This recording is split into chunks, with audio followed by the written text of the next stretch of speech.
Hi guys, good morning, and how's your day going over there? I hope you're doing great. Okay, it's Precious over here again, and I'm welcoming you to day 3 of my birthday countdown vlog. So today I'm going to just be sharing some of the lessons I've learned in life, right? The whole years of my life has been full of experiences and then a whole lot of lessons thought, and then I just thought that today we just go through some of them and then I just share some things that must have stuck in my life. The first lesson in life is you cannot do life without God. I don't know how you want to do it, I don't know who you know, but you cannot do life without God. I found out that my life was there until God came into it, and then it began to make sense, right? So God was just like the main factor, the oil that greased and then made my life so easier. So that was one of the major things that I've stuck in my life. I mean, there's nothing that I would have achieved without God. This far I am, it's God. So the second thing that I learned life taught me was resilience, and to be honest, I feel like resilience should just be one of the fruits of the Holy Spirit, because it takes a whole lot of energy, and most times personally we can't just suckle on everything that is going on, right? Resilience is the ability to fall and then bounce back again, because most times life is just filled with ups and downs. There is nobody that is having it easy right now. Everybody's going through one thing or the other, and then most times the blues are very harder than the others, right? And then the ability to take it in and then still continue, it's not easy. Anybody will say easy, I mean, it's not easy. It taught me how to be resilient about things and then go through stuff and then still be able to pick myself up and just move on. And then another thing that I've learned over the years is balance, right? How to balance your life, your mental life, the ability to keep some persons and still keep your mental health in check, your emotional health, your Christian life, your young person, and then there are a whole lot of things going on in the world. So how do you balance all these things? What do you bring in and what do you not bring in? What do you bring in and what do you take out, right?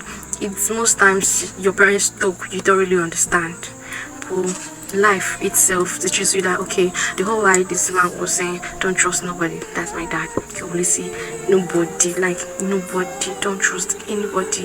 Not like you shouldn't do things with people, but if you're relaxed with some of your members, right, and then you have the tendency to fall out or do things, so he always tell us don't trust people. These friends, I don't like them, and you're like, the man is just overdoing. But then with time you begin to understand that it is just for your own good, right? It's the balance.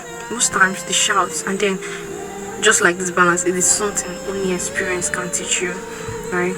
Then another thing I've understood is perspective of life.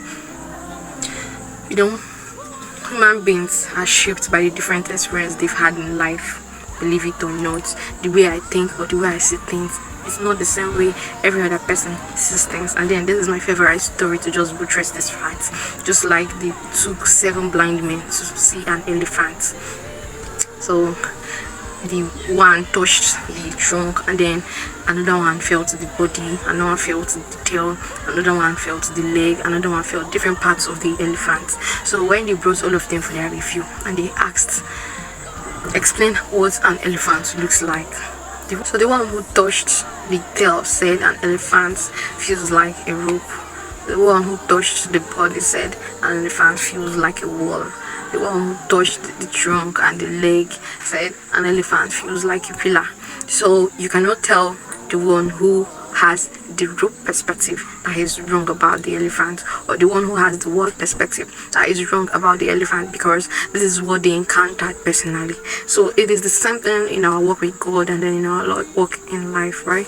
You cannot say that your one is the better part and some other person's is not. So I think that's what brings the diversity in Christianity and different belief and everything, because we encounter God differently. So it taught me to be able to accommodate other people's perspective about life, right? Somebody's you're saying something and somebody else is saying something out of the way, and you just take time and sit and look. Times you will not understand that person that time until something happens and you understand that person better.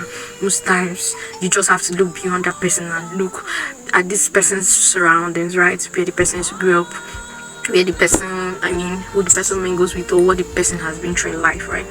So it taught me how to accommodate other people's belief.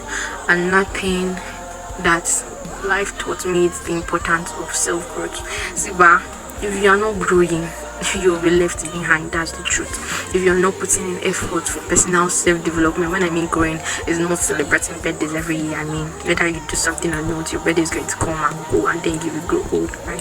So when I mean self-development in any aspect, in everything, check yourself last year and check yourself this year. What is the major difference that occurred, right? You have to keep on adding. That's it. Self-development is very essential for human beings. So this woman spoke and she said that as much as you have the spirit of Christ in you, and then you don't develop on your English, and you're like living like that, all those things, there are certain platforms you cannot reach. There are certain platforms you cannot get to. Why? Because you cannot communicate effectively to the people over there. So if you want to make it far, you have to put in so much effort to get there. Yeah, though still working on some aspects of my life. I mean there are even a lot of controversial attitudes right now. I mean, one which is forgiveness, right? If you're going to do something to me, and honestly I don't have any problem with you, I'm not going to have any beef with you, but the thing is, you are not going to come close to me again. I don't know how it happens, but I cannot let you around me, right? You're just going to stay wherever you are. So some persons are like, you're not forgiving or not. I'm like, I'm forgiving you. I just don't want that same energy. I'll have to deal with the hurt you brought again, right? The thing, I'm still working on it and have asking God to help me with it. And then I'm still trying to fight procrastination. I mean, it's the thing for everybody. Procrastination is a thief of time. It's, I don't know. So I mean, God to help me, right? So as I'm celebrating my birthday, and I'm reminded of how I was. I remember when I was a teenage, and me now, we are different persons because of experiences, because of personal development, because of things I've been through and persons that have taught me a lot. Then I'm reminded of how much potential lies ahead. I'm grateful for the experiences I've had. I'm grateful for the persons that are part of these experiences, right? The book of Proverbs says that to every man is a purpose, right? Even the wicked man, I think Proverbs chapter 4. So for the people that played the bad part in the story, it was all for good, right? And then here is to embracing the preacher with hope and with excitement, right? Thank you for tuning in today, and then I would like to know what you've learned this year in the comment section. Thank you and bye.